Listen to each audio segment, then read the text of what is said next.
Hello guys, good morning. Ayan, punta tayo ng grocery. May promo ngayon. So, ayan, iwan muna natin yung live natin. Meron tayong premiere mamayang 87.50 na.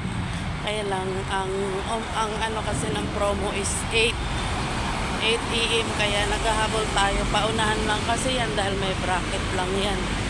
At kung malate ka na, mahuhuli ka. Wala ka nang maabutan. Kaya yun, yung ating premier, iwan mo na natin. Lalakad lang ako guys.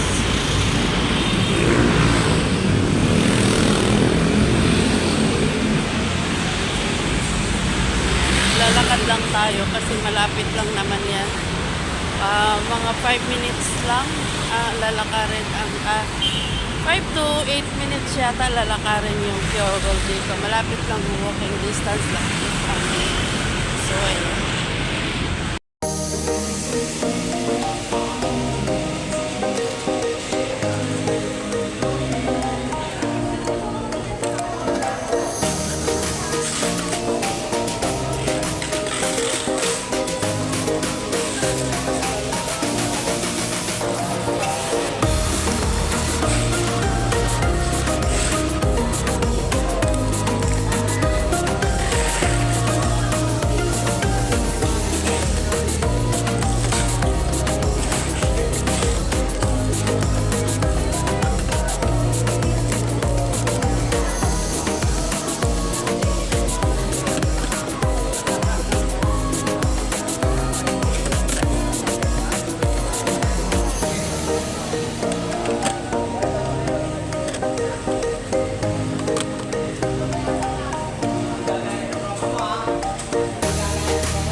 Guys, tapos na tayong mag-grocery. So, medyo maganda-ganda yung nakuha nating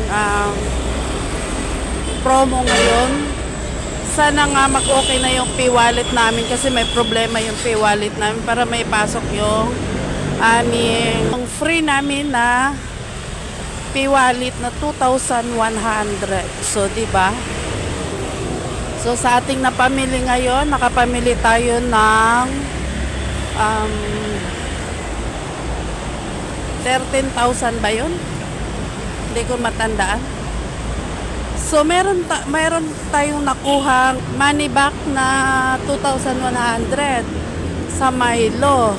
Tapos, bukod pa doon, meron tayong previous items na nakuha na 18 pesos na patata at 8 pesos na 10 pesos na pansit canton at saka 2 kape yata, ganun.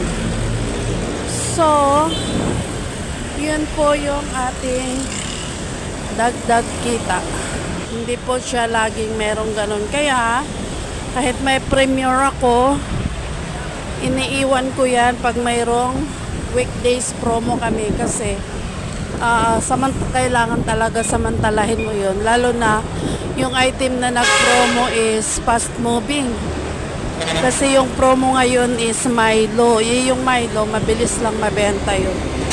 Tapos may sa 2,000 hindi 3,500 na pinamili mo sa Milo, meron siyang money back na 2,100. So, magkano na lang yung pinuhunan mo doon? 1,400 na lang. Tapos, may mga previous pa siyang, may mga coupon kasing lumalabas na may free kang chicherya tsaka pancit canton. So, napakaganda yung ngayon kasi nag-double promo ang Milo. Ayun. So, yun lang po ang ating ibabahagi sa ating nakukuhang dagdag kita ngayon sa ating pamimili. Gaya sa Pure Gold. Ang Pure Gold kasi, matagal na talaga akong member niyan. Since na may Pure Gold na malapit dito sa amin. Dati pa talaga. Dati tas mas bonggang-bongga yung mga pa-promo ni Pure Gold. Ngayon di na masyado. Pero meron pa rin naman.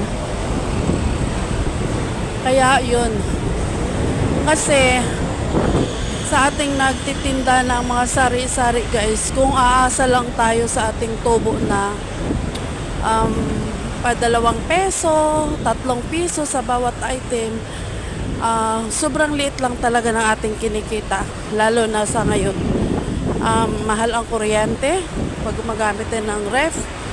Kasi kailangan talaga natin may ref pag malamig sa mga soft drinks. Ganon. So, kailangan talaga sa pamimili, magiging wais tayo. Hahanap tayo ng magandang oportunidad kung may mga promo-promo. Yan. Kasi napakalaking bagay yung dagdag kita kumpara doon sa kinikita natin sa bawat item. Kasi ang bawat item natin napakaliit lang talaga. Panglibre ang kikitain mo dyan, panglibre lang talaga yan sa gamit natin sa pang-araw-araw sa bahay. Pero kung yung kikita ka pa ng extra, paano naman yung mga monthly bills natin? Yan, mahirap. So kami, nakasustain naman kami sa aming maliit na tindahan sa lahat ng gastusin namin araw-araw at sa mga bills sa buwanan. At nakapagpa-tuition pa tayo guys sa ating college. Yun. So ayan, kailangan magtiyaga, magsipag para kumita.